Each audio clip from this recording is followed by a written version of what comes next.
Rush nerds, unite. It's the Loudini Rock and Rush Podcast. We have assumed control. We have assumed control. Loudini is back, and yes, as the man said, we have assumed control. It is the Loudini Rock and Rush Podcast. Coming at you here from the sunny climes of Cannonsburg, Pennsylvania. Yes, sir. We come at you every week as the Loudini Rock and Roll Circus. And once a month, the Loudini Rock and Rush Podcast. Circus Podcast. Circus Podcast. Sure, why not? Circular Podcast. Sure, why not? So some just quick updates. Lily is not here. So what we do is, how we're going to do this moving forward is when she says, "Hey guys, I can't do next week."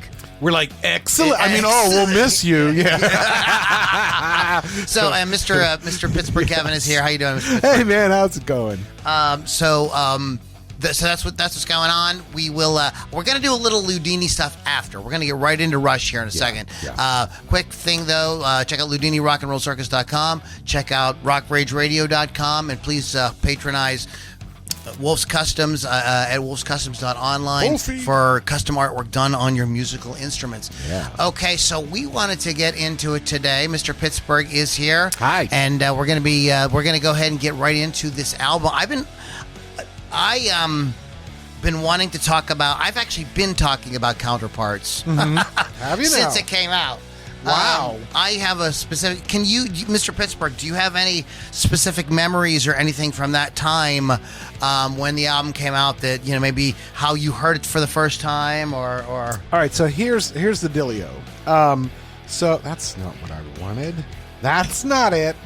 So, let's see. That's what I want. That's the way I want it.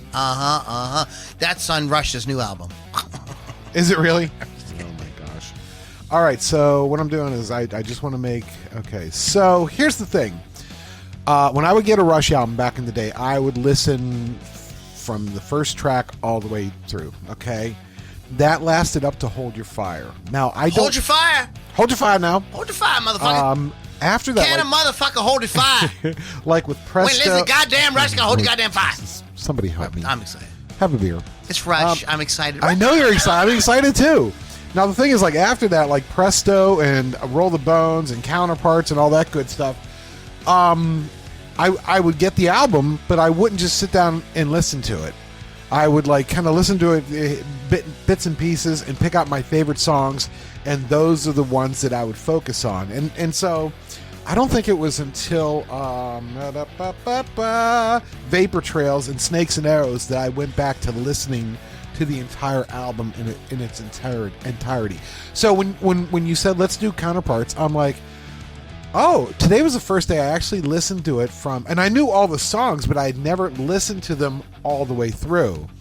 So I have thoughts on some of them, we'll get into it, but I'm like, okay, all right. So okay. I almost want to go back and listen to like Presto and Roll the Bones and stuff like that, and just listen to them all the way through again.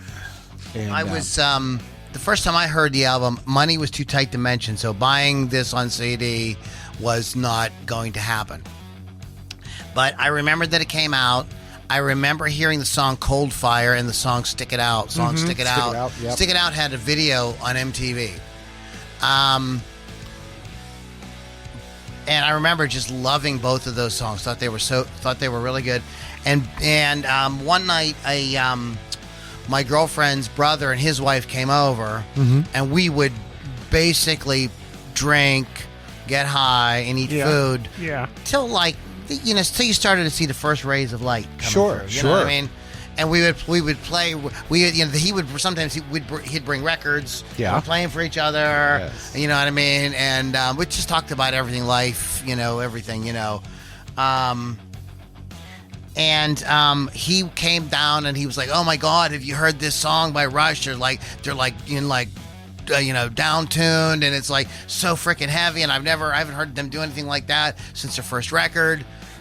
And I was like, we both nerded out because I had heard it too. And I was like, oh my God. Yeah. So we nerded out, and the girls were just kind of sitting there rolling their eyes, at us, his wife and my girlfriend, they were sort of like,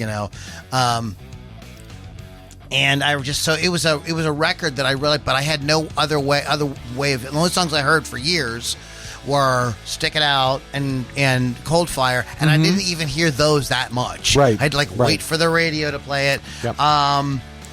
So when I got into a position where I was I started a few years later. It was the Exchange and all these places where you go. There's all so I started buying tons, all the records. I have fucking boxes full of CDs here. Yeah.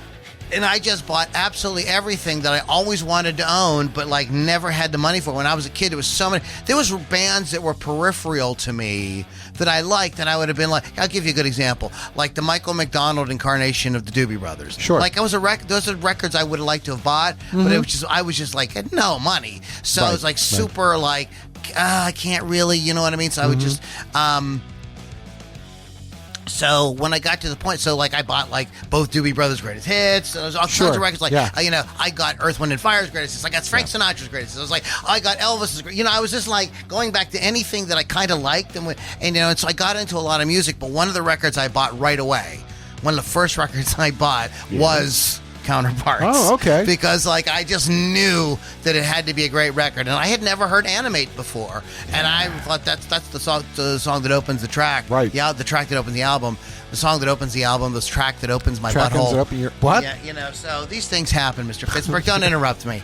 I'm having a very intimate moment with one of my favorite albums. Apparently, yes. That so- explains the whole screw in the nut there. Exactly, Yeah, and okay. I'm going to totally geek out on this because I found, and this is another thing because I couldn't get the record, but I did find this awesome interview in Guitar for the Practicing Musician with Alex Lifeson, where he gets into all the nerdy bits about his recording of this album. Oh, cool. And I found a copy of it on 2112.net. Oh, nice. So we're gonna kind of refer to that here in a little bit. Okay, very good. But I had heard that record, and I was just I just loved Geddy Lee said that this album was them reconnecting with the rock and roll guts of Rush. Yeah, and that's a great fucking description of this album because I loved one of my favorite Rush songs, and Mr. Pittsburgh and I have talked about this for years, is Time Stands Still. I think it might be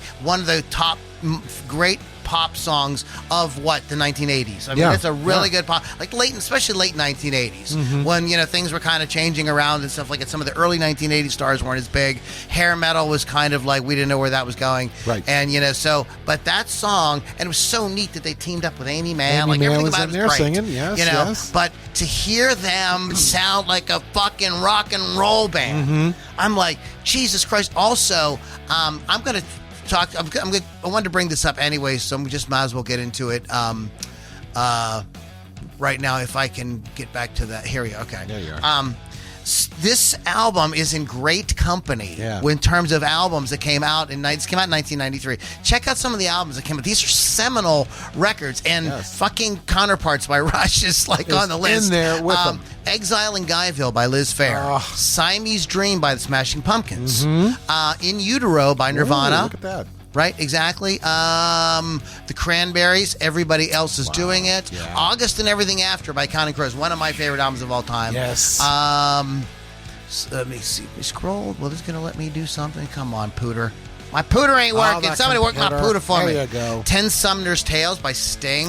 That's a really good record. If I ever lose my faith. Zootropa by U2. Sure. Superstar Car Wash by the Goo Goo Dolls. Black Tie White Noise by David Bowie. Is it Bowie? I always said Bowie, then I found out no, it's Bowie. I did not know that. I did not know that.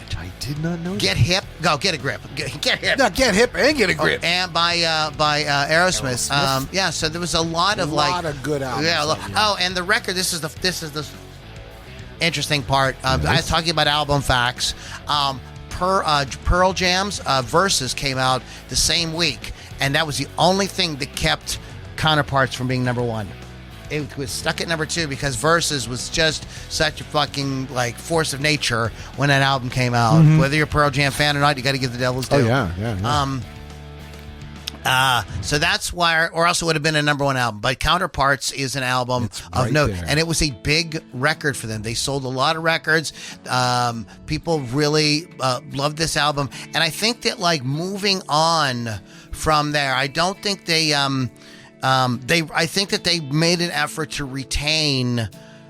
Like a little germ of that album, kind of like on what they did moving forward, because the rest of the records are much more big guitar, Right. and things like that. Yeah. They never really went back to the synthesizers beepy-boopy and- synthesizer, yeah.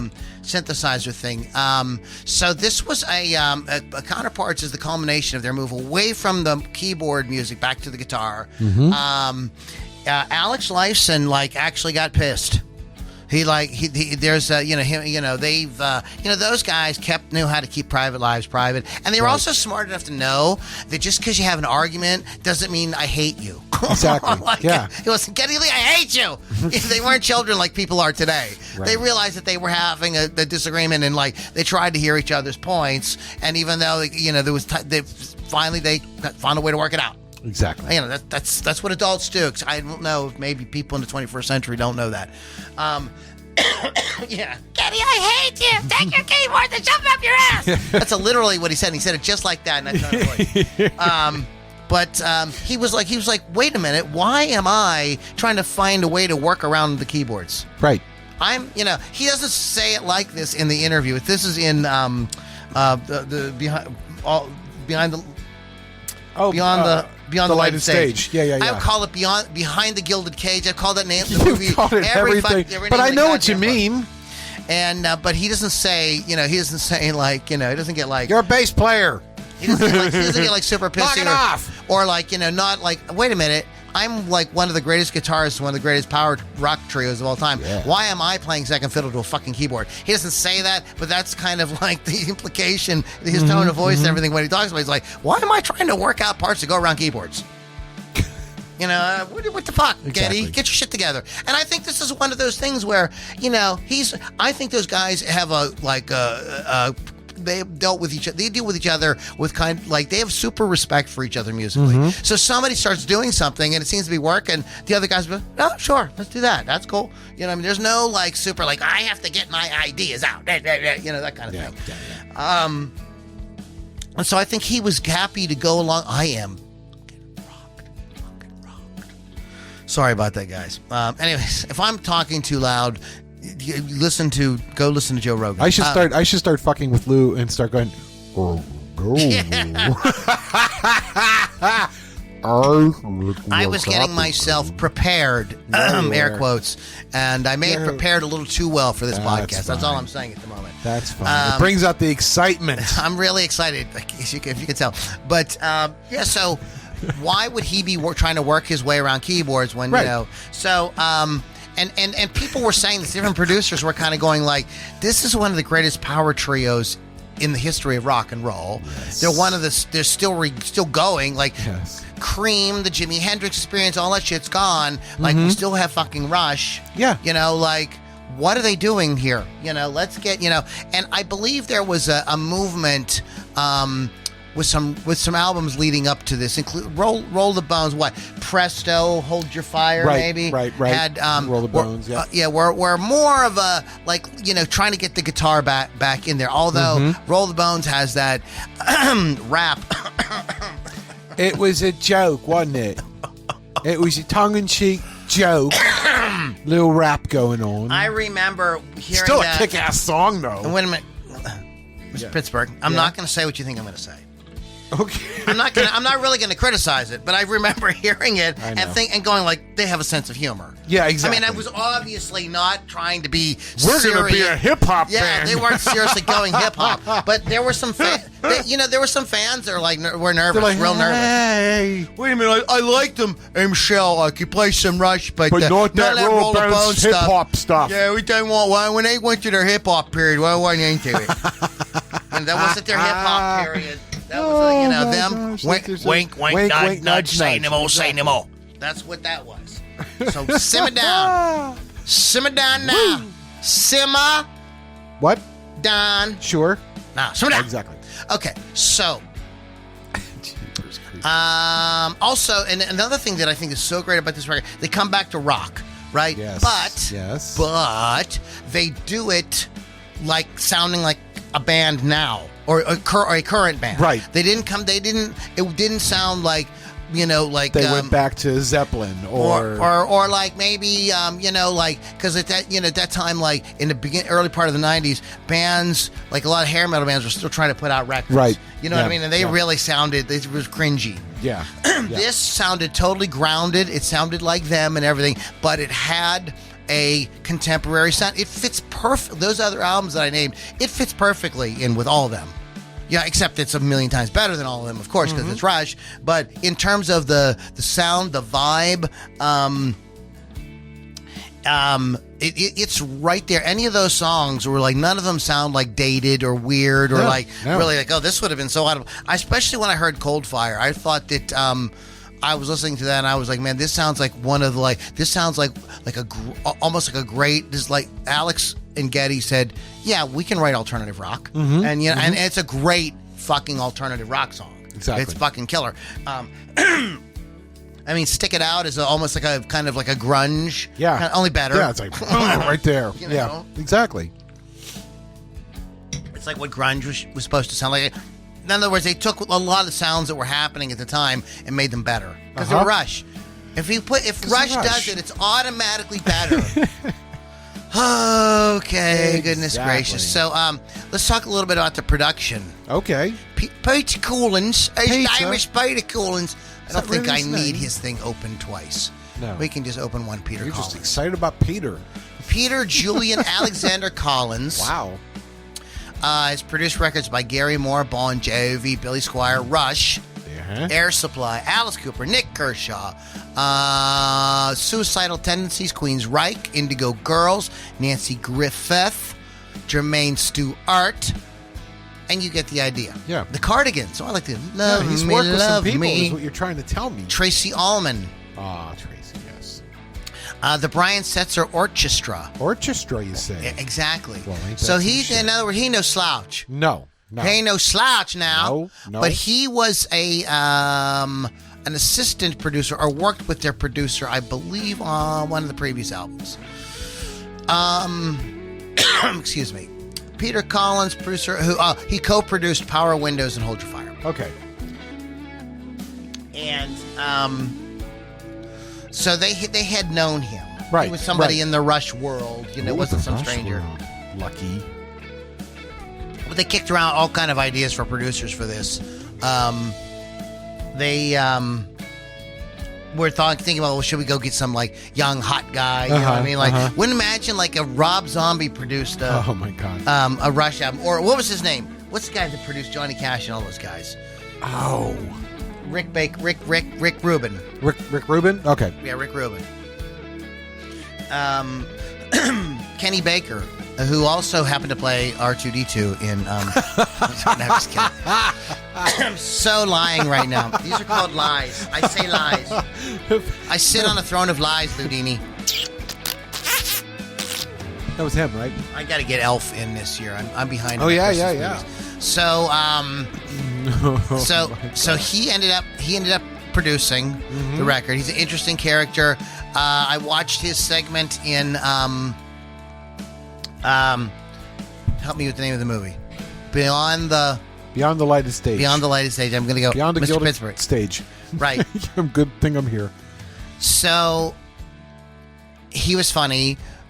He was like, him and Alex had a lot of arguments about Alex's pedal board. Yeah, right. And Geddy Lee, they cut to Geddy Lee and he says, well, actually, a lot of producers were always trying to take the pedal board away. But I guess Peter was like, he put his foot down. Yeah.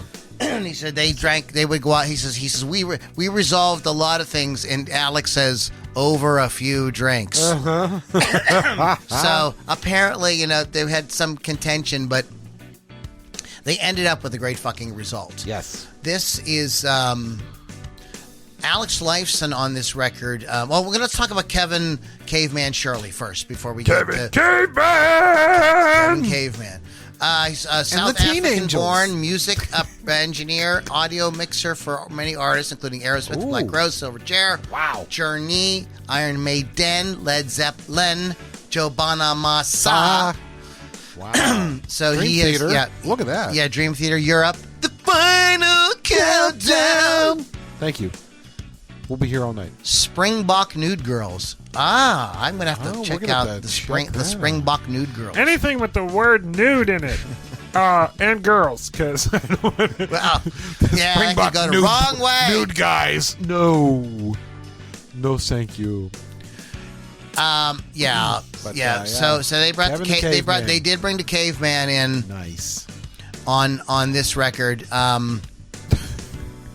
So these two guys were very instrumental in getting them to sound more Rock and roll. and Rock and roll. Right away, Peter Collins wanted Geddy to go back to his Fender Jazz. Fender Jazz. Yep. He plugged him into some big old 1972. Ampeg Yes.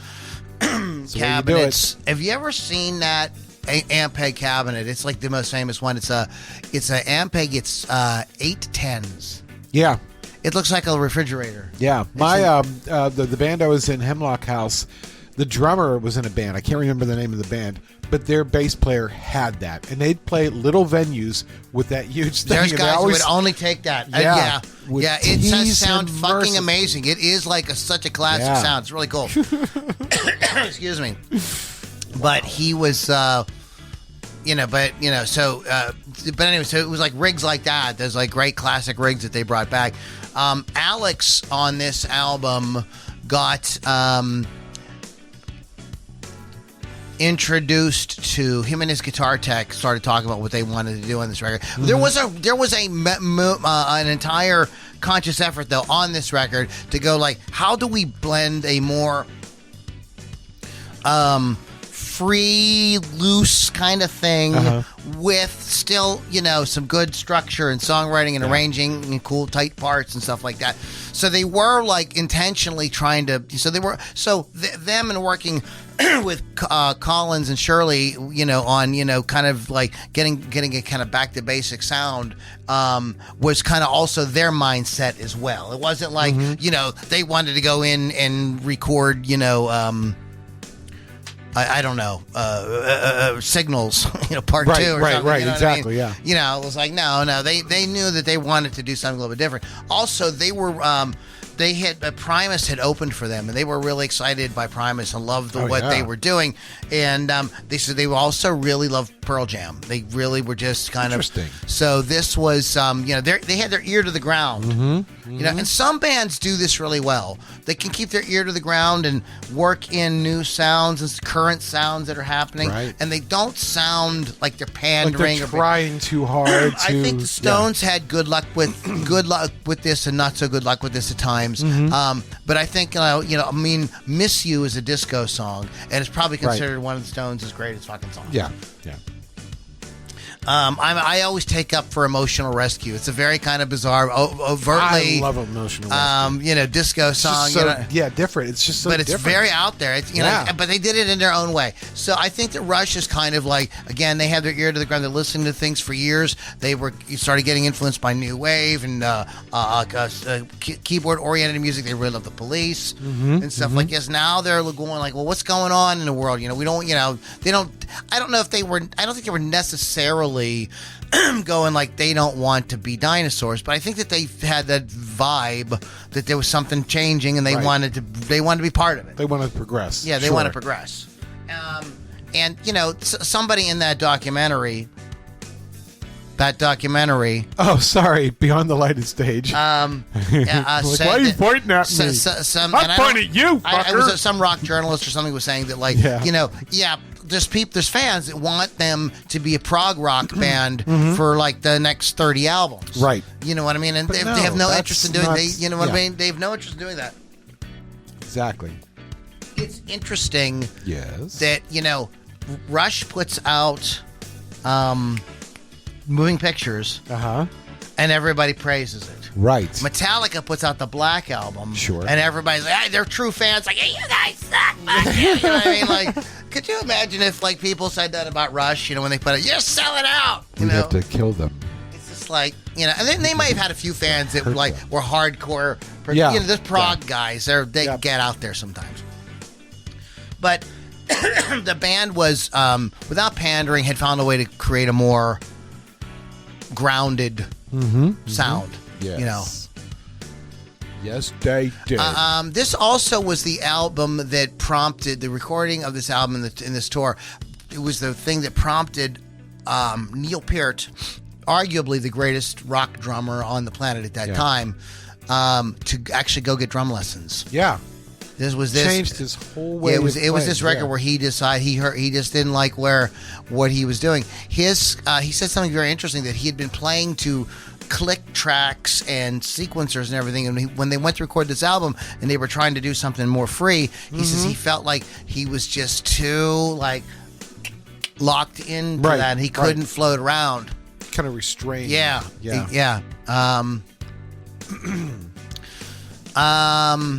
So he was asked. So Alex is. So this is from Alex. This is the most prominent interview that I have.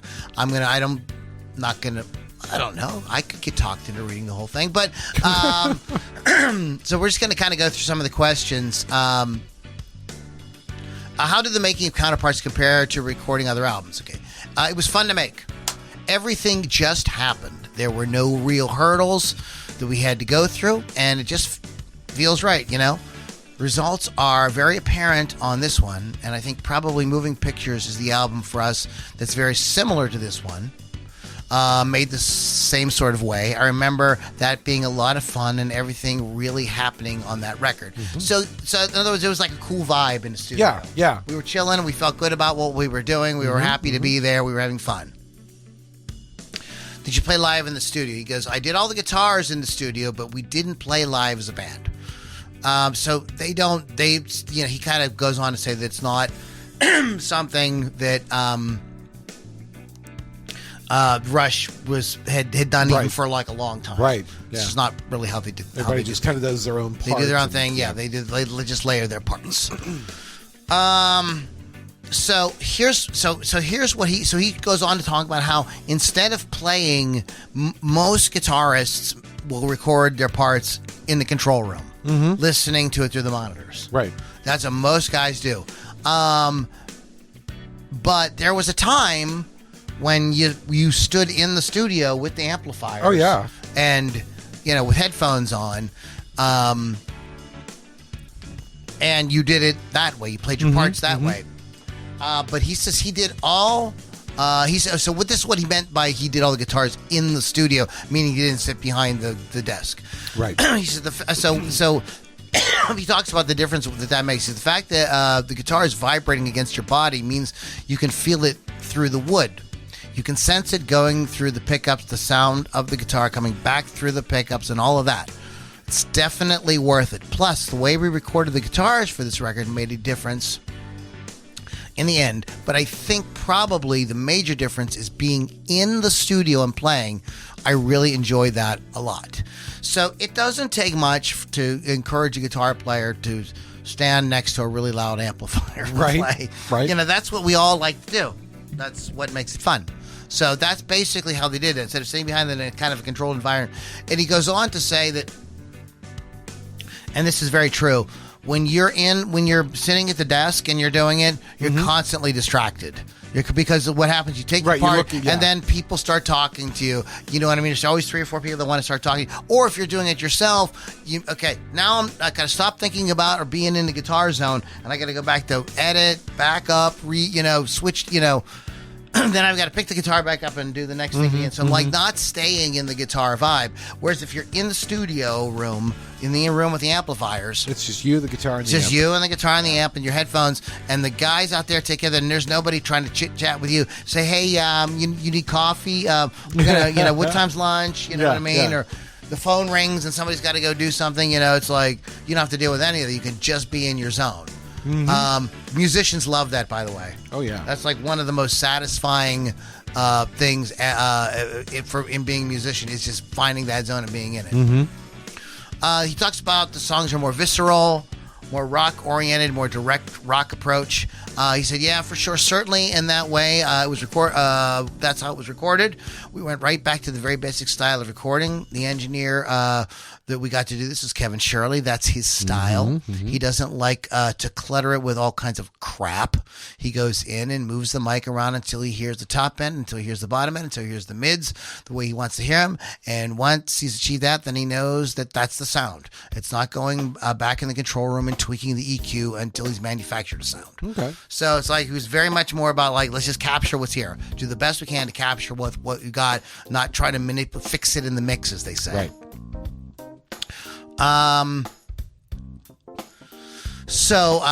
There was arguments about reverb on this. It's funny, but we're going to move forward a little wee bit. He said, oh, by the way, he said he loved this way of recording. At this point in 1994, whenever this article came out, he said he was never going to go back to doing it the other way. So right. I don't know if he has or not. Yeah. But at that time, it really inspired him. So they were talking about the amplifiers now. So guitar nerds, perk up. Listen up. Used a 5150 and with a Marshall 412. Okay. And he said there was another 100-watt Marshall head that they used as well. They mixed it together. It's very common. He actually did use his Galen Kruger setup in a couple for a couple little things here and there. But that was his sound for a long time, was that Galen Kruger thing. Right, the GK. And this is a really nice return to like his like, you know, all right, now you got a guitar tone, buddy. She says, but it's primarily the Peavey and the Marshall. It turned out to be a great combination. The 5150 is an extremely versatile amp. You can really do a lot in studio with that. What happened was he found out about the 5150 amp because of Eddie Van Halen. Sure. He says he always knew Eddie had a great style. They wanted to try him. He had his tech get one.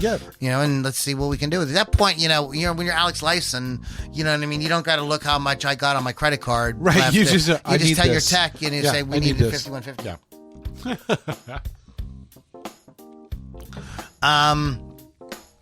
So yeah, Jim Johnson was his tech that kind of got him into checking out all these things.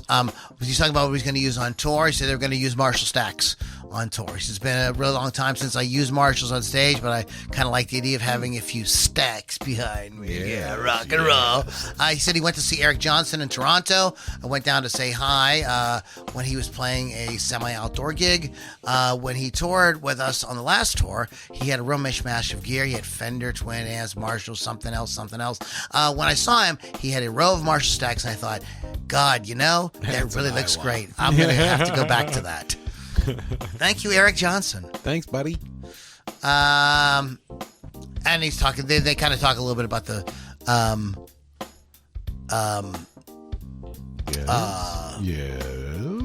the psychology of it. Okay. Sorry. Of having all the stacks behind you. Yeah, that's sort of like you know what I mean, like that was, and it was also who doesn't want that? Yeah, exactly. Nothing says rock and roll like a Walton Marshall's music. Yes.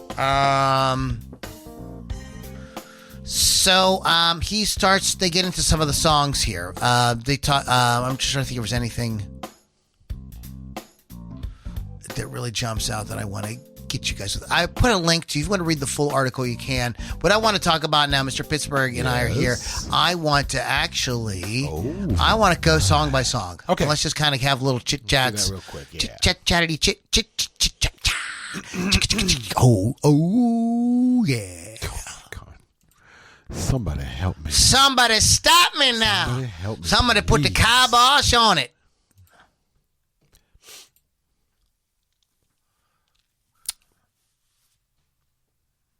Now, this is one of my favorites here. Animate. Mm-hmm. Okay, that's great. I love the count. That starts out at the beginning. It's very very constant. You're starting the album, so here we go. Here we go. 1, 2. Yeah, very kind of old school rock and roll thing. 1, 2, 3, 4, 1, 2. It's those drums. Those drums. That's killer. He's Killer just drum going sound. crazy on them. Bass, guitar.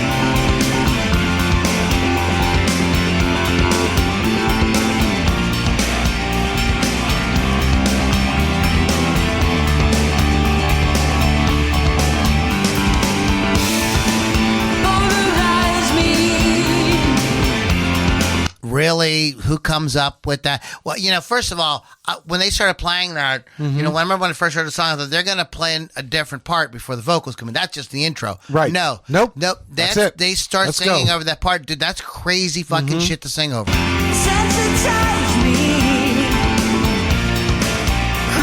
Oh, that is kind of beautiful. They got that last one. Na, na, na. Size me, civilize me.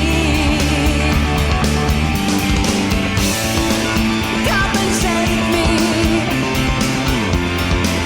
Animate me. Complicate me. Elevate me.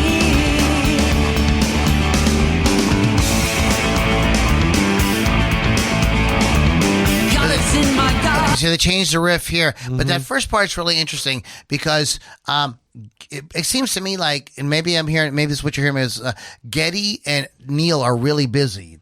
Right. And right. Alex is playing those chords just like. Well, I actually learned how to play this song on bass. Not that I ever performed it anywhere. It's just that when I was in a band, we were a 3-piece band. So much like Geddy had to do, I had to kind of fill those empty spots when Johan, our guitarist, was maybe taking a solo or something like that. And so that I learned how to do that long before I learned how to do this song, just by plucking with my finger back and forth. I didn't use a pick. So when I heard this song, I'm like, I kind of know how to do that. So I learned what he's doing on the. So I learned how to play this whole song. I don't know if I could probably do it now. What he's doing is very, he's very busy he's there. Filling that, and he's filling that up. And so Alex has to really kind of get out of the way. It's really those two guys. Yeah. Sister in my soul. Yeah. Even flow. No. Well, I mean, you do hear them. But What I'm talking about. I see where you you're hear coming the from. alternative rock kind of Don't- influence. You're like, I think of like. Don't pollute Animate. Don't Don't pollute Animate. Leave Animate alone. like I think like a lesser band would have just kind of chugged those chords out straight. You know what I mean? Yeah. But they found something really interesting to do with it. Exactly. It's not complicated, but their parts are all. It's not complicated. It's sophisticated. There you go. Angel in my armor. Actress in my role. Daughter of a demon lover. Empress of the hidden face. Priestess of the pagan mother. Ancient queen of inner space. Polarize me. Sensitize me. Criticize me. That keychain, that chord progression right Yeah. there is just That's awesome. that's stunning. It's gorgeous. Go Rush. All right. All right, are you ready to stick it out, Mr. Pittsburgh? Yeah, Can watch. you stick it out one time for me? How's that?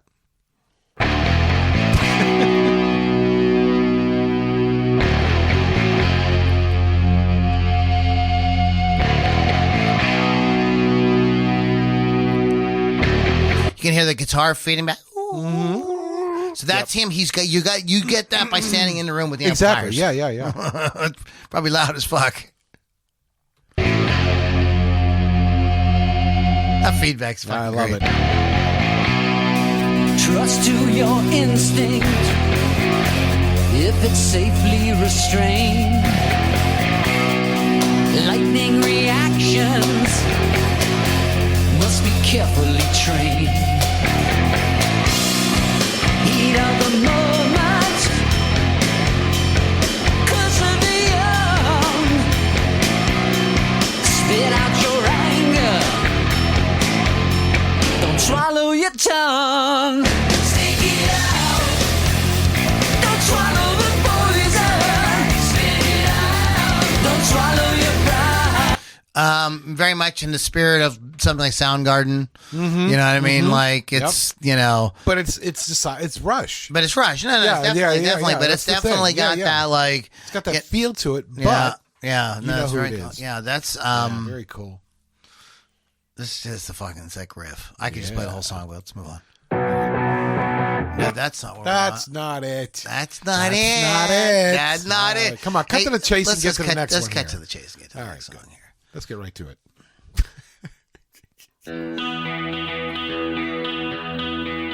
It is the fire that lights itself. Fucking tambourine? Are you kidding me? It's Rush, man. They can do it. It is the fire that lights itself. I can see like Mama Cass back there. Burns with a restless Geddy's hitting it off his flame. hip as he's singing. Might be. Arrow on a moving target. The archer must be sure These guys of his aim. do not take themselves too seriously. No, you can tell no. they have It is balance. the engine that drives itself. They're grounded. Uh-huh. You know what I mean? Like, But it chooses the uphill climb. A bearing on magnetic north. Growing farther away all the time. Can't stop moving. Can't stop moving. Can't stop. fuck yeah! Yep. Woo! You may be right. It's all a waste of time. The harmony. Did you hear that harmony? Yep. It's all a waste of time. Sounds great. I guess that's just a chance I'm prepared to take. A danger I'm prepared. They sound good doing stuff like that, but you can understand that they really know that they weren't going to be able to pull that off live. They didn't do a lot of it because it wasn't like their thing live. It would just be tough for them to do live. Wow, what a fucking kick-ass song. Yes. Yes.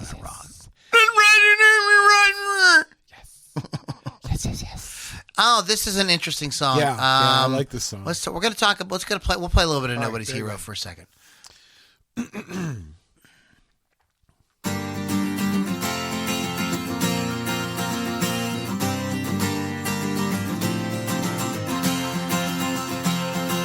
I knew he was different in his sexuality. Yeah. When I heard him say sexuality, I nearly did a spit gag. You're like, whoa, Every time I hear whoa. I'm sorry. I know what the song's about. Yes. And I respect the song Geddy and everything. said sexuality. But it sounds bizarre. Yeah. There's something kind of weird about the song. And I don't have a problem with gay at all. There's just like, what's the word I want? Is it on the nose? Is that the kind of word? Is that what I'm trying to, is that the feeling I'm trying to describe? Like preachy. I never really saw it that way. Okay. Yeah. I went to his parties as a straight minority. It never seemed a threat to my masculinity. He only introduced me to a wider reality. As the years went by, we drifted apart. When I heard that he was gone, I felt the shadow cross my heart. But he's nobody's hero. Saves a drowning child. Cures a wasting disease. Hero. Okay, I'm just like kind of lighters in the air kind of song, you know what I mean? Well, the thing about this song is, I worked in the medical profession, and dealing with sick people, you really have to harness your empathy and listen to especially the second verse, where they talk about the girl who basically was murdered or whatever. I think Geddy really relayed like the hurts and the anger and everything in something like that. And even in the first verse there, you may not be that guy, but you know what? You're a human being, and So in other words, I'm just like a callous motherfucker. yeah, basically. But that's why I kind of like this because Okay, you're opening me up to it. Yeah, I'm getting yeah, where, yeah. okay. I'm looking at it with I hear there's a broader perspective. maybe maybe no one I know I has guess- been murdered, but I can feel for that family. I guess the you thing. know? I guess the thing was this.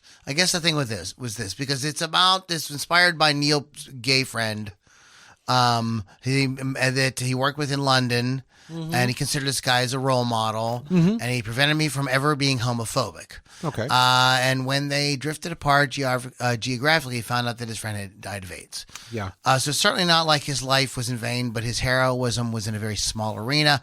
Collins suggested having a string section and chose Michael Caveman. So there's a big name right there to orchestrate and conduct. So Lee devised some orchestral ideas that were included on the final arrangement. Yeah. I guess that I am a sort of product of the current times in a way, because everybody is just so like, somebody said the other day, and I can't remember who it was, said something like, there's a lot of people that like want to like, say the right thing, but they don't want to do right. They want to, and then they want to do evil, basically. Okay. You know what I mean? And so like a lot of times people will do some kind of gesture to show, show that they're like, they have the right idea, but they're actually full of shit. Yeah. So I guess that like, I'm a kind of like, I knee jerk the stuff like that so hard that I've kind of like, applied that. I've applied that to this song, which I wrongfully should not have done. So see, Loudini can admit when he's wrong. That's why there's two of us here. Thank you, Loudini and Mr. Pittsburgh. There you go. Double Agent. No, that's not this. What's the next song? Secret Lover. No. Between the Sun and the Moon. Oh, thank you. Oh, that was that, because it kind of sounded like a Chinese restaurant. Between the sun and the moon. That's wrong. Between sun and moon. There goes that whole empathy right out the window. All right. Okay, wait a minute here. Check this guitar out.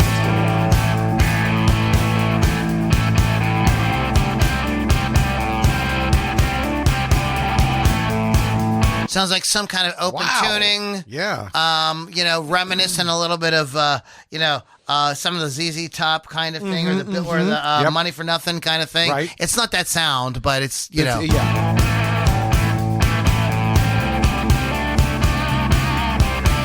There is a lake between the sun and moon, not too many know about.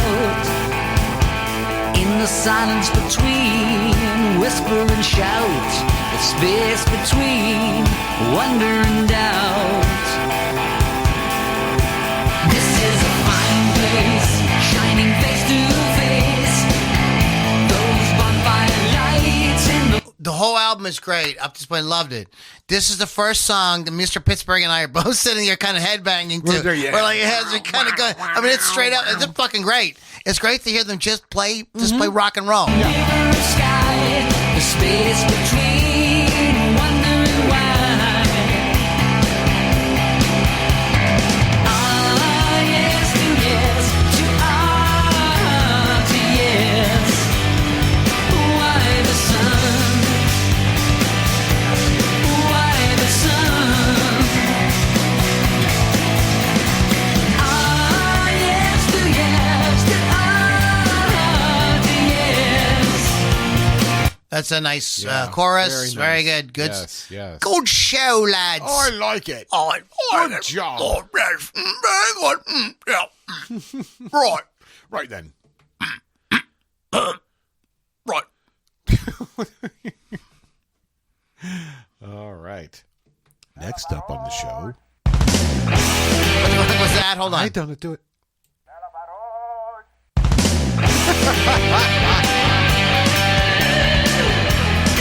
Yeah, guitar.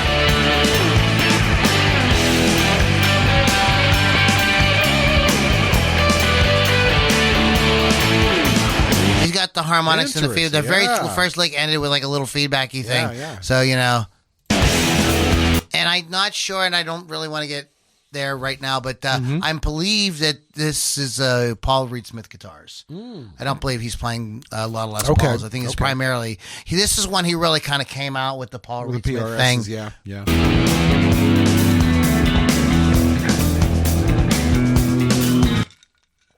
But he had to fucking Yes. Paul Reed Smith said, Sure. I'm never putting a fucking Floyd Rose on any of my goddamn guitars.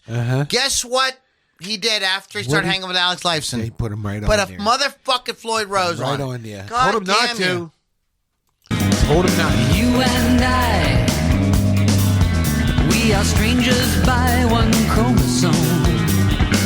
slave to the hormone, body and soul. In a struggle to be happy and free, swimming in a primitive sea. Like, I wonder if, like, I think about this all the time because I'm always dogging Alex Lifeson for the Floyd Rose on the Les Paul. Sure. thing. Yes, and I just wonder if, like, I ever get a chance to interview him, like, could I go down that road and would he go along with the joke or would he get, like, pissy? I think it's all how you catch him. Because he does have a good sense of humor, and I've seen him joke about things, and I'm like, ooh, oh, okay, he gets it. All right. You know, so I even thought about getting a... But let's be honest, Neil Sean's the first one to really have his own signature guitar with the Floyd Rose on it. Yeah, both of them, shame on that. Both of them. Everybody else has Both got a of 'em. Floyd Rose. Eddie Van Halen says you put that on a Stratocaster. Right. That Eddie Van Halen. Eddie, that's it. Yeah, That's it. that's it. Eddie fucking he does it. That's how it's done, period. Next You don't thing put you a know. goddamn Floyd Rose on a fucking Les Paul or Paul Reed Smith. Yeah. Shame on you. Yeah. But this is I'm fucking up this song. But we're not here to listen Sorry. to the songs. We're here to kind of talk about them. All So. right. You and I, we must dive below the surface. A world of red need. This is, you know what? This really is too. They are kind of jamming. Like those aren't Yeah. like the super kind of tight parts you'd find on like Roll the Bones, where everybody's going like dun dun dun. You know, like dun, Yep, dun, yep. dun, dun, dun, dun, dun, you know, they would all that shit. You know, it feels like Alex kind of feels like They're jamming. They're having a good time. they're jamming, like Yeah. almost, and they never do this. They always play the same parts in live, but almost as if those little licks he's doing over, like in between the lyrics, he might do them different, like each time. Almost, Exactly. it has that kind of vibe, Yeah. you know, which is something that like they don't really do a lot of. I mean, pretty quickly, I think maybe after the first record, it was pretty much everything okay. No, your delivery just showed up. That's Okay. all. I saw something. Okay. Yeah. I don't want to ruin the podcast by saying that. I got to go, guys. I'll talk to you later. Okay, bye. No, just no, kidding. it's fine. Yeah, I mean, they were pretty much known for like, and you can hear this thing there, and now it's kind of making sense with Neil saying that he listened to this and thought that maybe he was too stiff. He isn't. I think he sounds great. He's No, fucking it Neil sounds Peart. great. It's like very nice flowing. Yeah, it sounds great. It sounds fucking great, man. Let's move on to the deep speed of love. Bye. Faster, faster. The lights are growing dim. Wow, listen to them drums. Yeah. He's kind of in John Bonham territory there.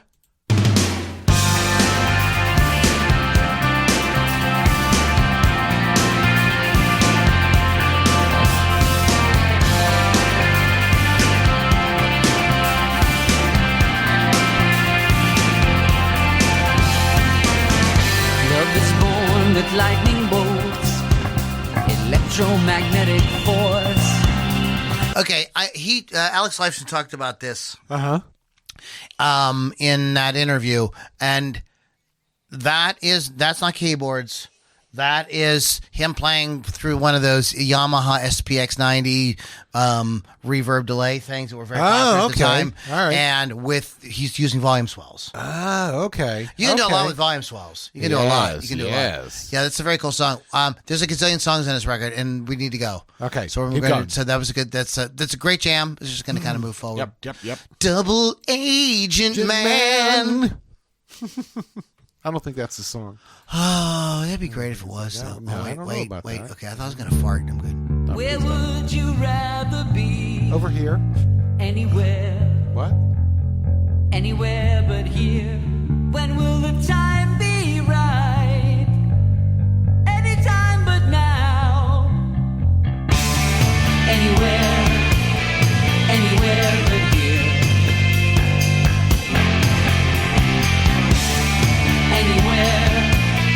Anywhere but here. Okay, so we were talking about the looser feel in this record. This was literally Lee called this like the least one of the least complex songs he ever wrote in his whole life. Okay. And he says it's just a rave. Like, they're just jamming. Mm-hmm. There's no, they're just kind of going with the flow on this one. I don't know. Sounds kind of good. Like, maybe I some of you still guys like might it. want to, experiment with it.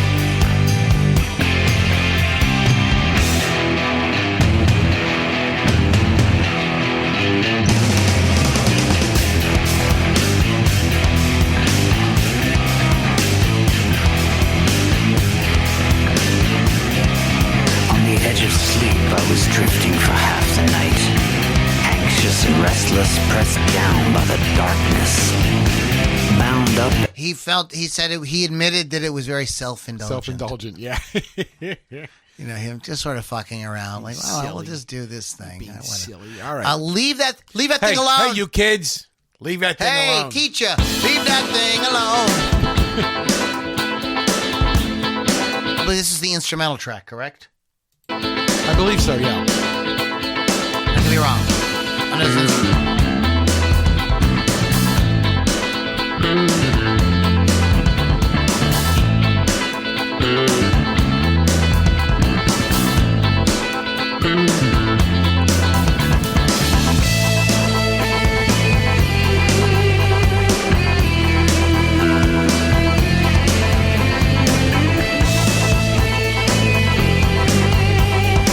It starts out with this very kind of, again, loose kind of jam kind of thing, but they don't stick with that too long. They do get into stuff that's a little bit, there's some tight, stops and band, they're doing kicks together as a band, but still very fun.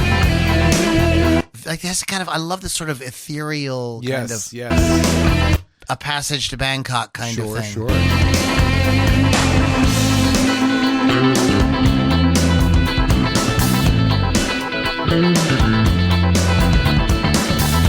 What it might have been fun for them to do, is to, on stage, when they played a passage to Bangkok, like, go into this or start this and then go into a passage to Bangkok. I really like that. Yeah. That's really cool and dreamy, trippy. It's trippy.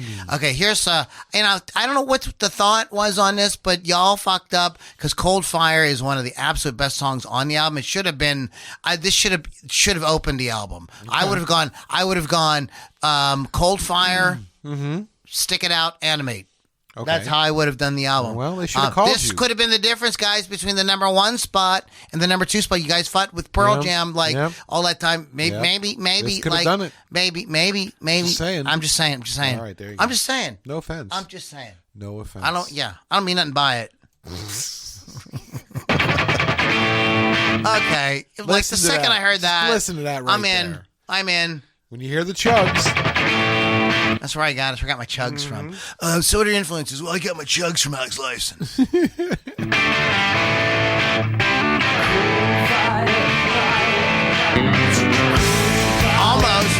Almost like if you would slow that down.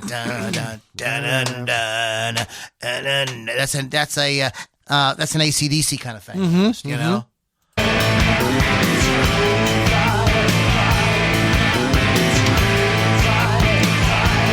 It was long after midnight when we got to unconditional love.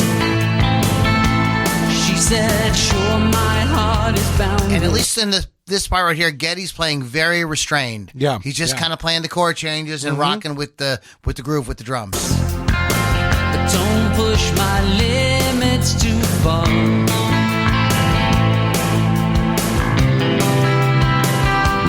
Said if love is so transcendent, I don't understand these boundaries. She said, just don't disappoint me. You know how complex women are. I'll be around if you don't let me down too far.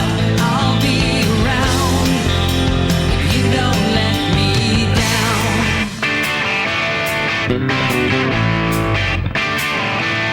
It was just before sunrise. This is that. So I have a question for you about this song. Well, I don't know. Like you said you're not as into this album. Yeah. But this song kind of has 2 choruses, That I'll be around Mm-hmm. part, and then the part about the cold fire is a traveling of the.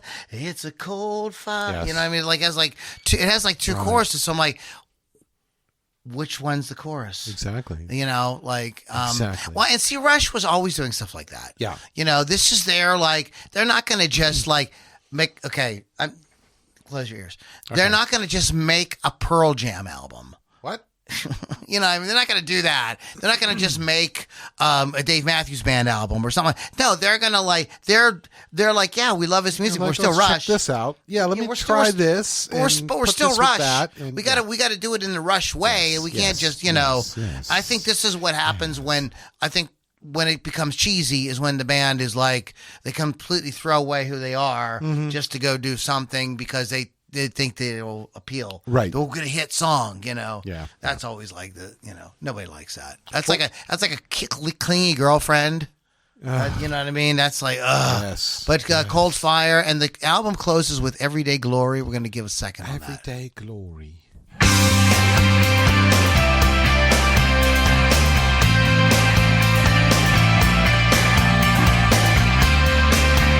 I've got my hands in the air, like, you know what I mean? That's Like, how the opening sounds like it would be in a John Hughes film. yeah. Molly yeah. Ringwald, is chasing some guy. or Yeah, something. yeah.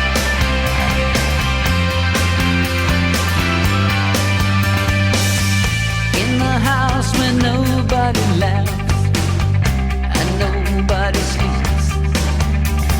Who's that guitar remind you of? What exactly reminds me of? Listen to it again. Listen. In the house where love lies. Sounds like dying. The Edge.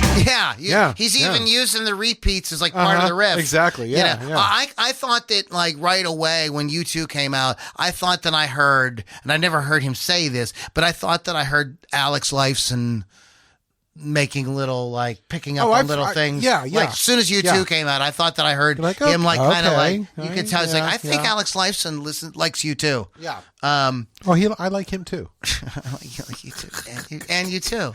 And you too. I like him too. So all the links to everything are in the show notes. That awesome. Read the full article with him from the old Guitar for the Practicing Musician. I put the link in there. You guys are really going to like that. And more information on Peter Collins and Kevin Caveman Shirley as well. It's funny. I was one of the things I watched this week was an interview with finally saw Joe Bonamassa's interview with Rick Beato. Oh, okay. I was sick as a fucking dog. I went to New Orleans and I had a blast. And shout out to Keith, the Hawk Hawkins, for showing a brother a good time. I spent a lot of time with his band, the Stacey Weaver Band. Nice. And they bands.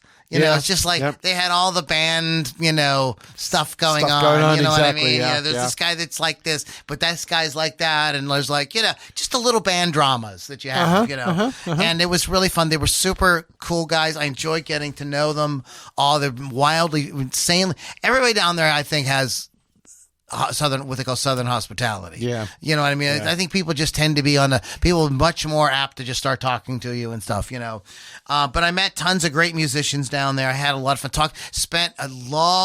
Had long nerdy conversations about guitars with guys. I It was a bet, lot of fun. yeah. I was thinking about you the whole time, brother. I was the Walter who plays with the Stacey Weaver Band. Check this out. So he has this Les Paul. Yes. Okay. And I'm listening. And he put some. It's a gold top. And he Okay. put some kind of Bigsby Okay. on it. Well, But he's like, all right. Lou, he says, I can completely remove this and you'll never know it was on the guitar. It's not, Oh, it okay, doesn't one do of anything those. invasive. Yes, and okay. it connects to the strap button, tucks Yep. up underneath it. You Yep. know what I mean? It doesn't. Very good. And it's a gold top. It is beat. It is. Is it like green? Listen to me, dude. You gotta hear this. Is it like You gotta hear this. green, Let me brown? describe. I wish I could. I should You should have taken a fucking picture. I should have taken a Jeepers picture. Why creepers. didn't I do that? What's wrong with me? Go back in time and do it and come back. So All I right. wanna go back and Take do a picture it of all the gold over. top. I take a picture of the gold top. So listen. Yes. So yes. First of all, it was all checker cracked, and the the yes. cracks were real black, kind of. Yes. And right where the bout goes, where the arm goes across. It was, dude, this was so sick. It was worn there. Yeah. And then there was like the green that was like almost like it was dripping. Calm down. That's Simmer down now. Drink that Corona. My classic, that triple pickup I got, has got weather checking on it. That's nice. It's like over 20 years old. So I'm like, yeah, that's when cool. I saw it, I'm like, the new baby. what's that called? Is that the nitro?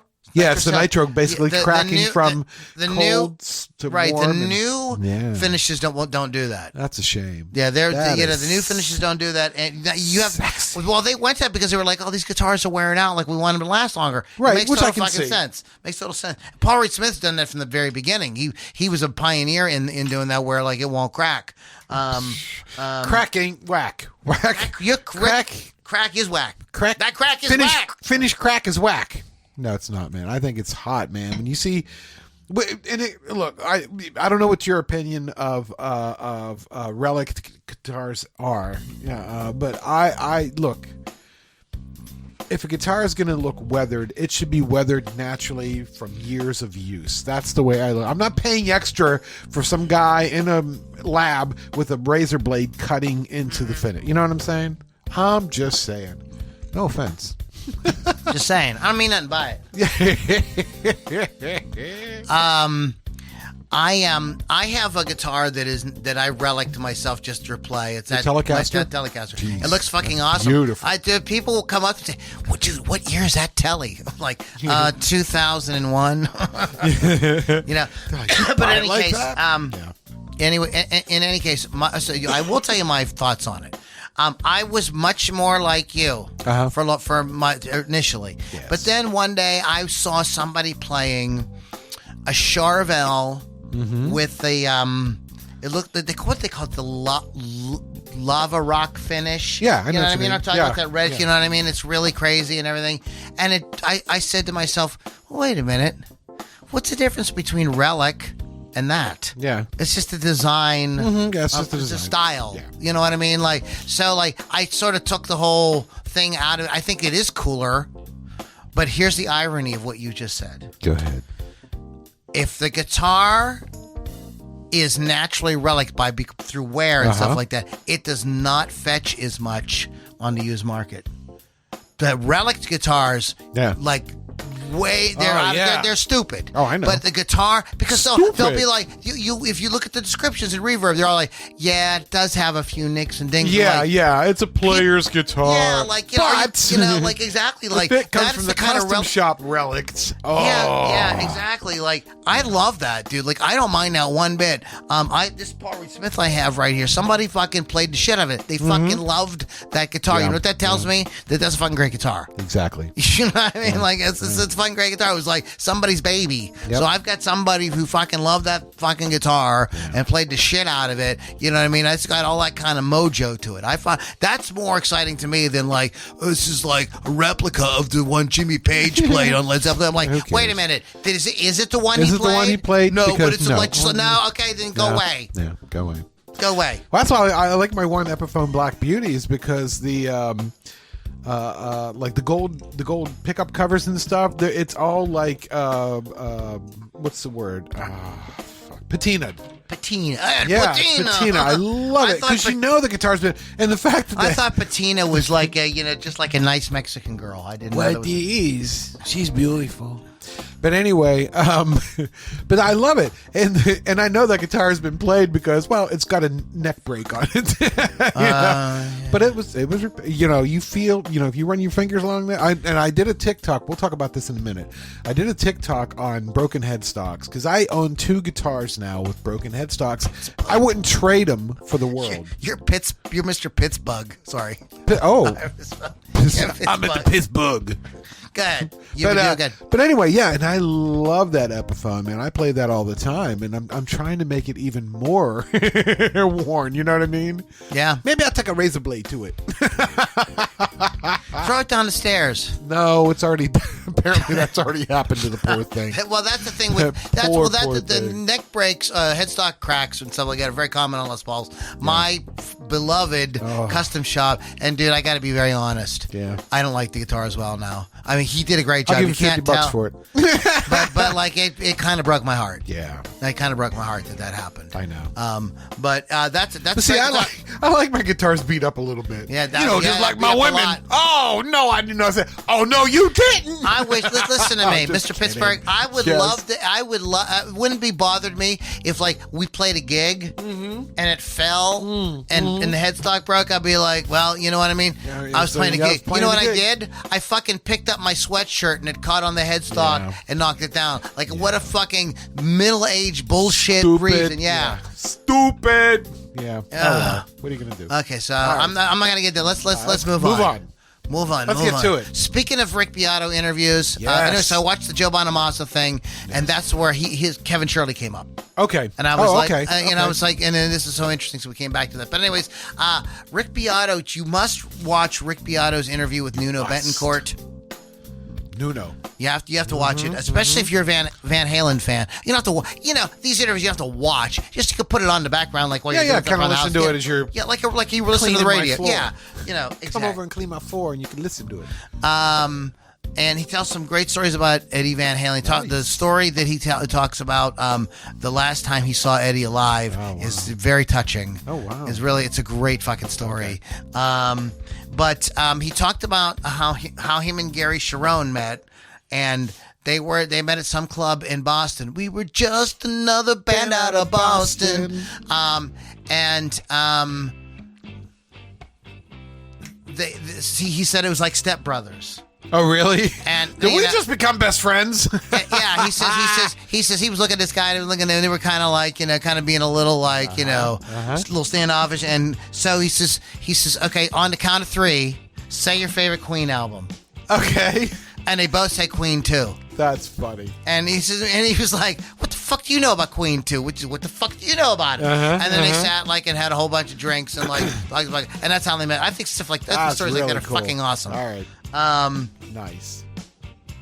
But this was cool. He talked a little bit about guitars. He talked about his beloved Rat pedal that fucking just got picked up from the TSA, so they got to go buy another one. What? He won't check it or anything. He doesn't travel with his rig. He must carry it on his person.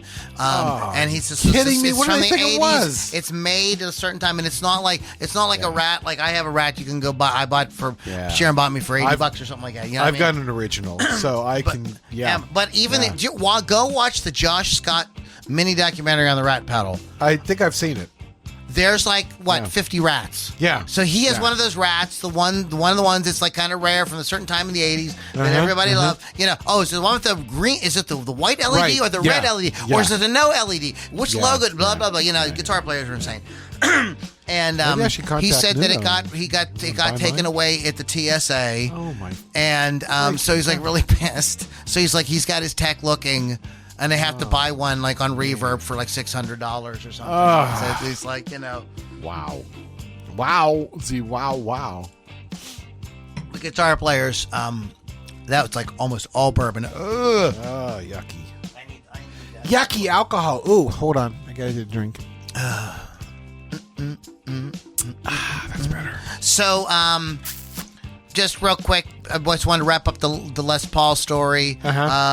So it turns out that this. So I'm looking at this guitar, and the whole time I'm looking at the guitar, and there's something wrong with it. Okay. And so finally, I looked at the headstock, and it was Yes. worn again. Yeah, yeah. And you know how Gibson puts what the model of the guitar is on the little On the truss rod cover. Truss rod cover. Well, it was on there, Beyond but the Lighted silver Stage? was yeah. Sorry. And it said deluxe, and I'm like, Oh. Walter, excuse me. Uh-oh. Excuse me. Yes. The Les Paul Deluxe. I tell us this guy hang around with this motherfucker over here. Yeah. Doesn't like Say he's it. like Joe Les Paul. Tell him. Les Paul Deluxe has mini humbuckers, right? Your guitar has PAFs. Now, excuse me, sir, but there's a problem with this. There's a He problem goes, he goes, yeah, I was stupid. Oh, Lord. I routed But really, it all were you? out. Really, were you, though? I was stupid, and I put humbuckers in it. I know. It ain't worth, not worth what it could be now. And because I never plan on getting rid of it. I like it. I'm like, okay. Did he say what year it was? 73. 4, 3. It's the 70s. It's one of the ones that supposedly sucks and nobody wants. Now those guitars. Oh yeah, now they're are going for big money. Yeah. Well, it's like the 3-screw. 3-bolt neck on the 3-bolt neck on the Stratocasters are going for big money. I'm like, they're shit. They're not. They're not. They shit. never I know. were. They- I saw somebody like I'm break trying to that buy down. one. I'm trying to buy one. I know. They're shit. No, I'm just I kidding. saw somebody break that down and talk about how like it was absolutely never really affected anything. You know, people made a big deal out of it. So yeah, dude, it's had a lot of fun, dude. Talking to That's people about cool. music and Very guitars. cool, And, yeah. Stacy's keyboard player's got it going on. This dude has a voice like a fucking angel. Yeah? When he sings, you could tell that literally probably beings and aliens and stuff bend their head down and listen. Yeah, they're like, this "Oh." kid is like, he's disgustingly talented. Sweet. He's fucking sick, sang these just beautiful songs. He was so goddamn good. And you know, I mean, I shouldn't say this on the microphone. She'll never hear this, but I did pull him aside, and I says, I got to tell you something. Yes. I says, you need to go home and start your own band, like tonight. Tonight, go start your own band. Yeah. I mean, this kid's like, you know, he could really go places. I don't want to. Keith. Yeah. Keith's Keith. He Keith had is some. Keith. He has one thing Keith interesting is, it's Keith. Interesting observations on all. On of course, you know, it was a lot of fun. We had a total blast, and they're good guys. But this her keyboard player is just they had a really great sound. They sounded really fucking good. While I come back from New Orleans sick as a fucking dog. So I was on my back Monday night, and then Tuesday, Wednesday, Thursday, about midday, all of a sudden I started to come out of my sickness, stupor, whatever. Yeah, I was fucked up. So during that time, you know, I did what any normal person would do. I just indulged in audio-visual entertainment. There you go. And I watched a gazillion things, and I'm not going to go over everything I watched, but I did watch a great documentary on the making of Who Framed Roger Rabbit. Oh wow. And what a cluster that was. It was many years in the making. Really? And the book that it's based on is not like the story's completely had to reach. And when you see the documentary, you'll start to understand why.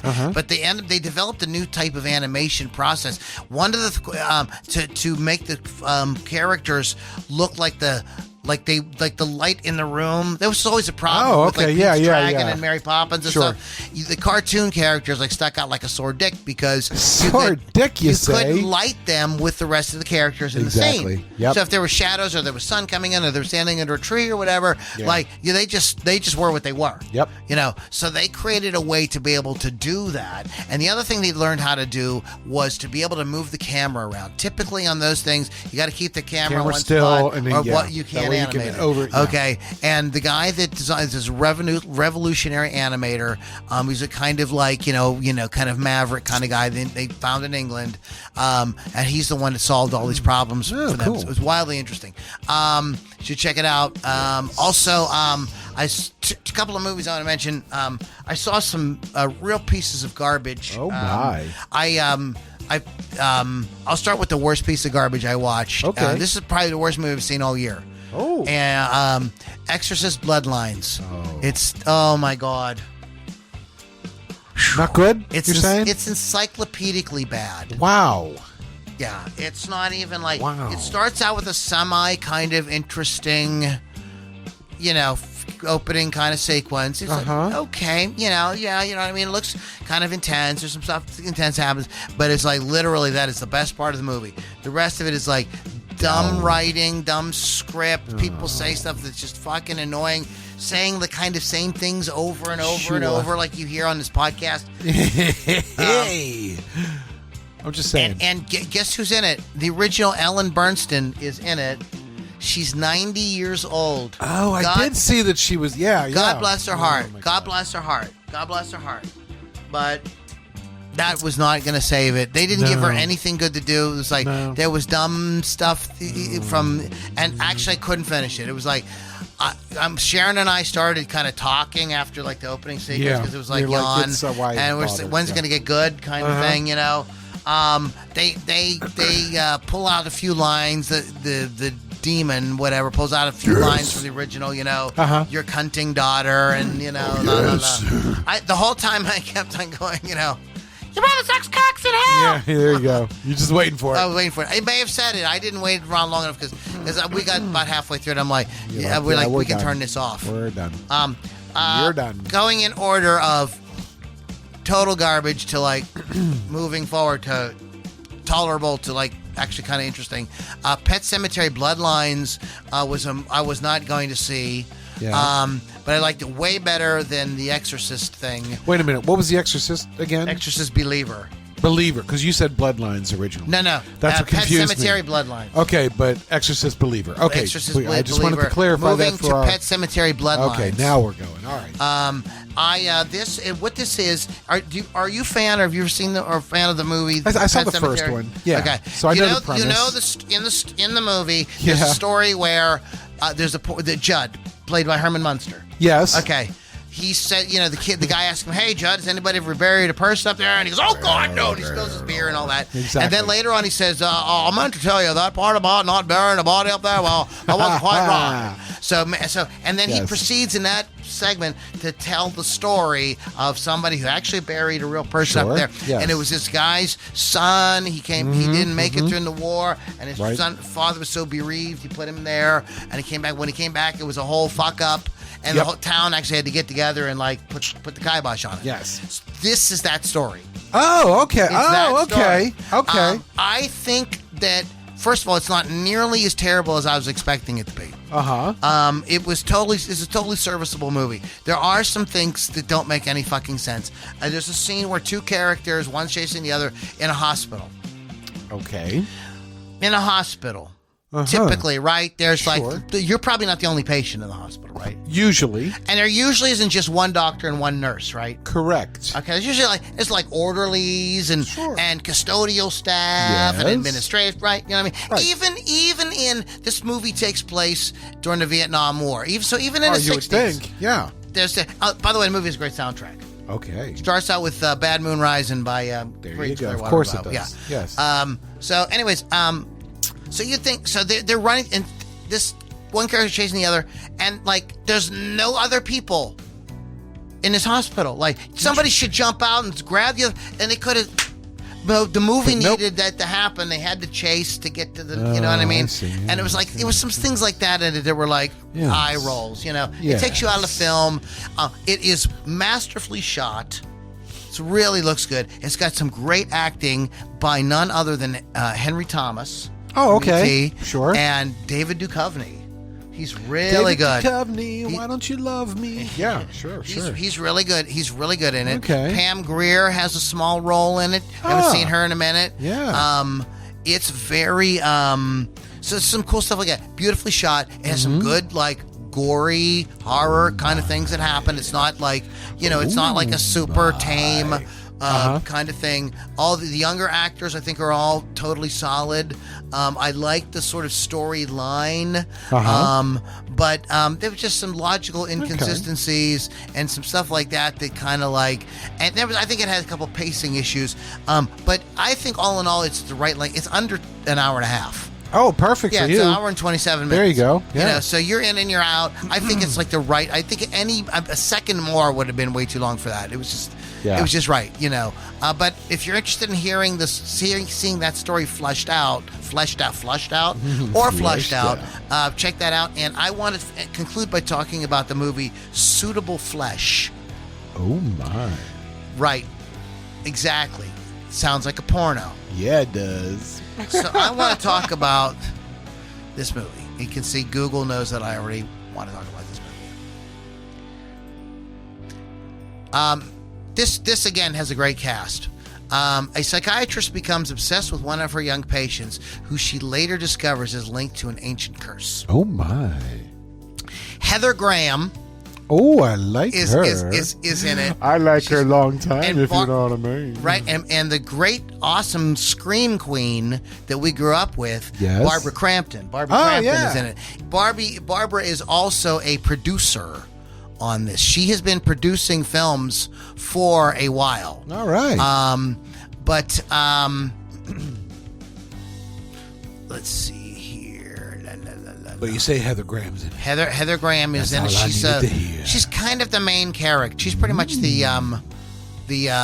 a nice girl, I can tell. pretty much is the main character. Bruce Davison, who's been in tons of stuff. He's a Okay, I know him. Yep. Great character actor. Is in it. I'm trying to find. Oh, Edward Derby's played by Jonathan Skeech. Jonathan Skeech. He was in That Thing You Do.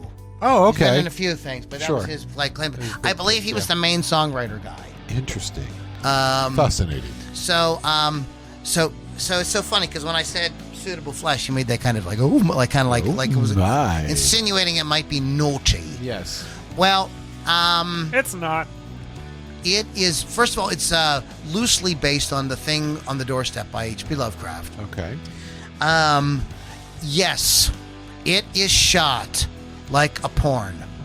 It has. It's like this is like the production values of like the sets and That's stuff like that. really- I is it really that have level? that kind of like, Oh, boy. you know what I mean? Okay. Like they made they made very little effort Yeah. to make it look like anything.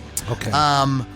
There's a couple of moments of some that's kind of cool cinematography, but like really for the most part, like low production values. All right. They then. spent their money in other ways. Okay. I think that they spent the money, one of the things, on a great cast.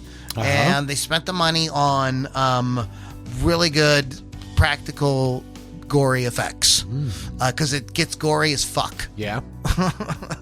I mean, Yeah. first of all, it's H.P. Lovecraft. I mean, it is a throwback to the movies that Barbara Crampton did, like Reanimator. Yes. And Okay. From Beyond. Oh, and it is. This movie knows exactly what it is. It knows that it's campy. Okay. It's not like trying to like be something, you know. Right. It's grandiose or anything. Like it doesn't even. It may not even think that it's scary. Like you could tell the movie has a kind of like yeah. We're just doing this crazy thing. You'll like it. I was thoroughly entertained for the whole fucking thing, even though there's a lot of cheesy shit in it. It was fun.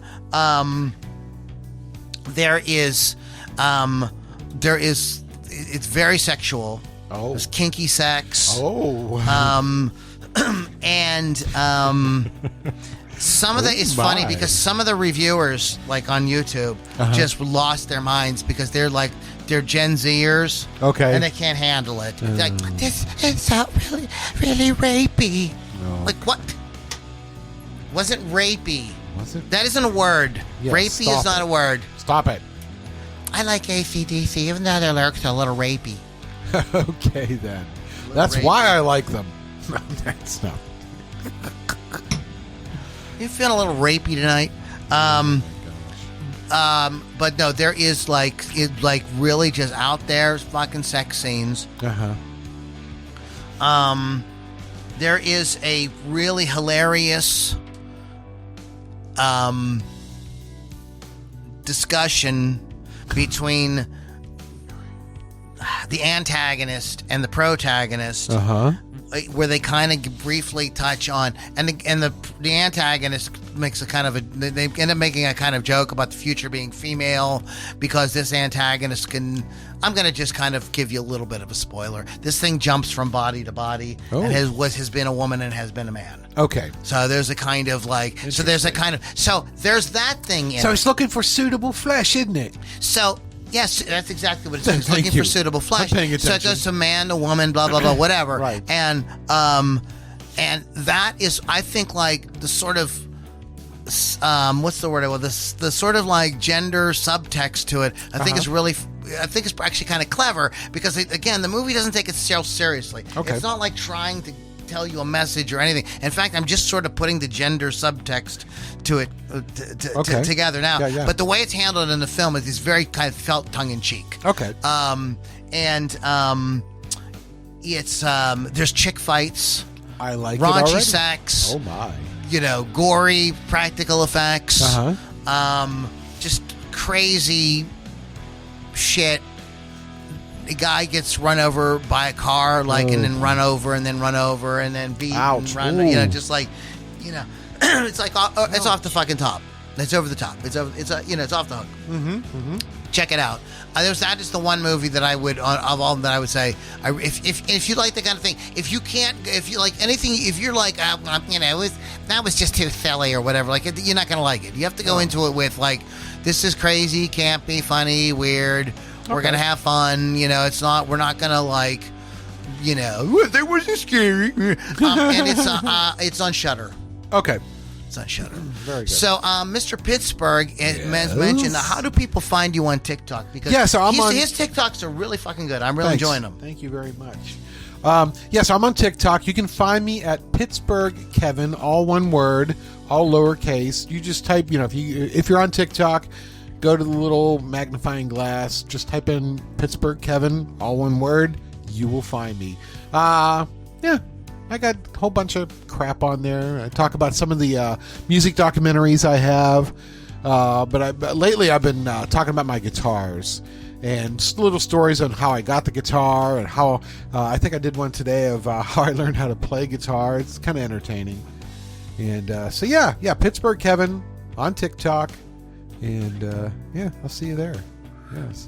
Speaking of TikTok, one of my favorite TikTok creators, I don't know what they're called. Yes. Is that what you guys call yourselves? Sure, TikTok why not? Creators again? Yeah, sure, why not? Is this guy that he has this mom who's probably in her 60s or 70s, and he says, "Hey, Mom," and he asks her a joke. He tells her a joke. Okay, all right. And he tells her a joke. All right, go ahead.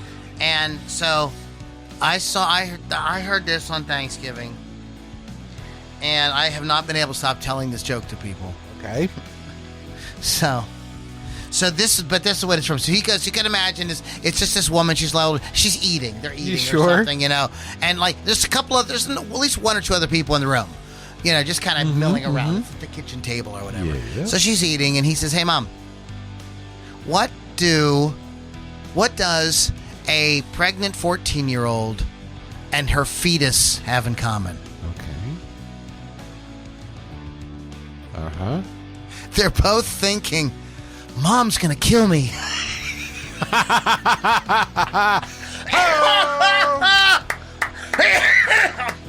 Nice. I didn't dial up the sound effects today, so we don't have no bones magoo. Boing! Yeah, that's They're both thinking Mom's gonna kill me. Wow. Oh my God. Only here on the Loudini Rush and Roll podcast. What do you call it when what do you call it when you come in your wife's mouth? Go ahead. Loading the dishwasher.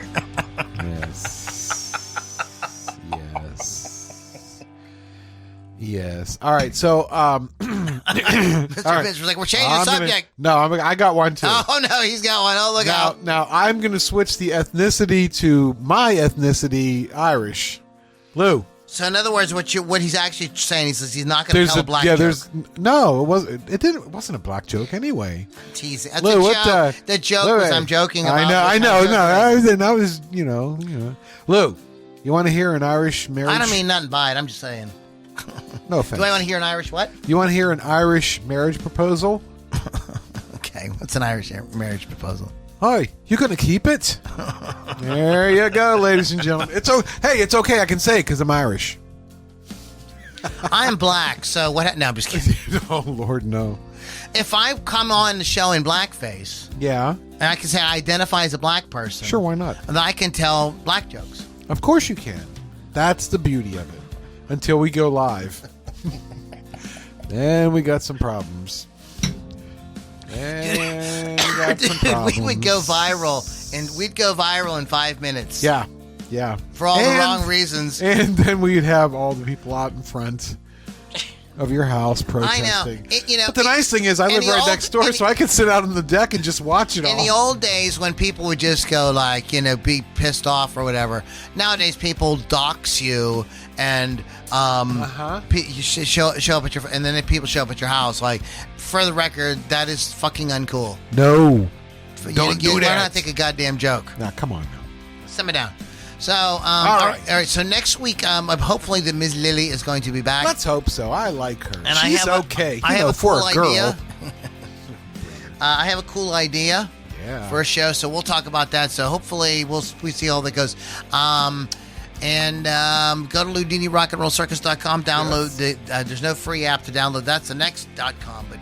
LoudiniRockandRollCircus.com. Find out about everything we have going on. You can find the backlogs for all of our podcasts, including our Rush podcast. I hope you guys enjoyed that. Typically, we don't do the BS thing, but I saved it for the end. So you guys, if you could turn that off if you were done with Rush, done with the done at the Rush moment. But if you're listening to this now, it's too late. It's too late. It's too late. Yeah, just listen till the very end. LoudiniRockandRollCircus.com. Also go to RockRageRadio.com. Download the free app.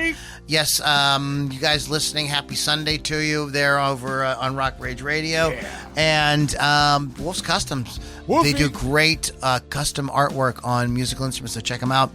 Mr. Pittsburgh, is there anything you would like to add before we say goodnight, sweetheart? So, like on TikTok, I was like, because I see all these. Just one time on TikTok. No, I'm just kidding. Yeah, I see all these stupid live broadcasts. I'm like, what? And some of them are really stupid. Anyway, and so I'm like, how do you do that? Right? We have to have 1,000 followers. I don't have 1,000 followers. So if you hear this, well, I'm on, by the way, I'm on TikTok too, and there's tons of like little stuff about the Rock and Roll Circus on. Yeah. Exactly. Oh yeah, because I never think to promote it. Yeah, you should, but anyway. But yeah. So if you do happen to catch this and follow, just follow me. And then when I start going live, look the fuck out. Hey, I'll be on there going, hey, TikTokers, does this look infected to you? I'm just saying. Do you think it would be racist if I... Oh, Lord. Let's start a new segment. Do you think it would be racist if I fill in the blank? Fill in the blank. Oh, man. We're going to get in trouble so fast. Oh, man. I think that, like, people want to laugh and lighten up. Yeah, I mean, you know what? Do you remember when... You're probably old enough to... I'm sure you're old enough. I'm sure. You're old enough to, I'm older than you. I just don't know if you would remember this, but after 9/11, like, there was this, like, super, like, seriousness, you know what I mean? Yes. And then Gilbert Gottfried got up at some, like, event and told the aristocrats joke. Yeah, you know what I mean? Oh, man. And it finally people started like laughing. Yes. Yes. And I think it's really time for people to start fucking laughing. Yeah, come on. Like, y'all are just too serious. Dude, man, I'm telling you, man. Someday you're gonna be laying there and you're gonna be like, man, I was pissed off my whole life. Yeah. You know what I mean? I'm not rich or anything like that, but I mean, I was just trying to have a good goddamn time. Yeah. Come on. So everybody lighten up. Have a great week. Everybody lighten up this week. When that moment you're tempted to lose your shit over somebody's Facebook or TikTok or something like that, just say it ain't fucking worth it. Scroll onto something from the Loudini Rock and Roll Circus and have a good time. All right, guys, you have a great week. We'll catch you all on the next Loudini Rock and Roll Circus. See ya.